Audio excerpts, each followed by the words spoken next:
ये अभी रऊफ हसन साहब को जो गिरफ्तार किया है, उसके साथ पीटीआई की जो डिजिटल मीडिया है या कुछ ऑफिस है उसको सील किया गया, असल वजह क्या है आपको पता भी है?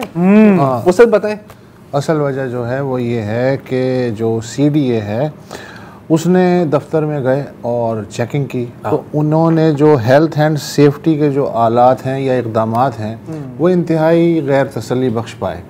अब मसला ये है कि सियासी इंतकाम अपनी जगह, लेकिन इंसानी जान बहुत कीमती है, जान से ज़्यादा कोई कीमती चीज़ है। सीडीए की नंबर 1 प्रायोरिटी ये होती है कि कोई भी बिल्डिंग हो, इस्लामाबाद की एक एक बिल्डिंग में हेल्थ एंड सेफ्टी के 100% कंप्लाइंस है और सारे जो आलात हैं वो टेस्टिंग होती है हर हफ्ते, बाज़ जगह 1 महीने बाद होती है, लेकिन वो भी ठीक है।